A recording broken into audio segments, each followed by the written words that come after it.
Hi folks, thanks for tuning into my video cast, and I'll be talking about threat protection in Microsoft 365 and what are the different security features and capabilities available. There are so many capabilities available in both Azure and Microsoft 365, and it's been a challenge to compare these services and look them all together, because some of them are already they're just for 365 and there are many threat protection, let's say for Windows and Azure, conditional access, and so there are so many features and capabilities available across the services. So what I've done is put together a diagram or put together a chart where I have anything which is revolving around the threat protection, like how many different ways Microsoft is providing a threat protection across its Azure and Microsoft 365. So threat protection in Office 365 and Azure, as you can see, threat protection, as I talked about, Azure AD, Cloud App Security, Azure Threat Protection, Office 365 Threat Protection, Exchange Online Protection, Windows ATP, and the Cloud App Security, all that stuff is there. For this series, I'll be going and try my best to cover all of them. So we'll start with the security capabilities in Office 365 Advanced Threat Protection. And most of the cases you will need E5, or you can buy that service by paying additional for this advanced threat protection. So we are not going into the licensing, we'll just look into the different capabilities available in advanced threat protection in Office 365.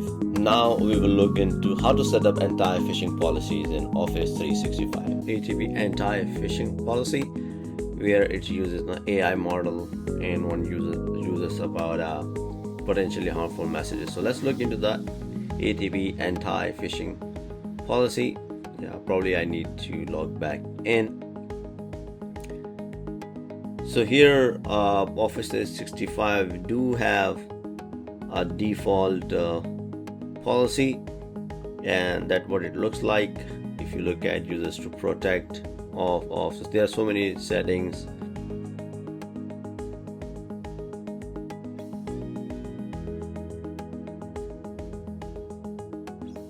Create a new policy. So we gonna name it. We're gonna name it anti-phishing policy, and then we create a domain, like where we want to apply it. So we need to choose the domain names.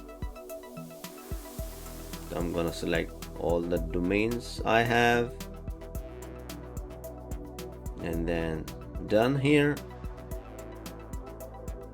and then no more. Then we go to, if there are any of these domains, I can use single recipient or group whatsoever, whatever the business case is, but here we need it for the user to protect in the domain, and click next.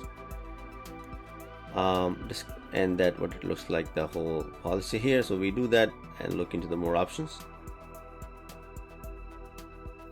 Now if I'm here, status is on, and if I click, if the recipient is part of these domains, users to protect and all that stuff. So let's look into that. So now we'll look into that impersonation. If somebody sends an email with impersonation domain, we go there, and first we need whether we want to do it for up to like say 60 internal and external users. But in our case, we want to do it on the whole domain. So I have two options here. So what you can do, either include the domain, or whenever you add a new domain, it will be applied automatically. So that's what I want to do. And here it will show the domain I own. I have 3 domains in that case.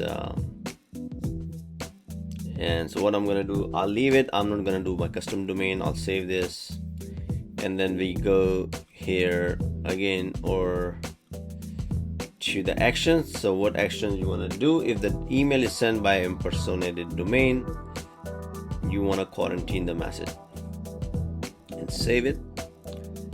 So that being said, this is the part done for anti-phishing policy in Office 365.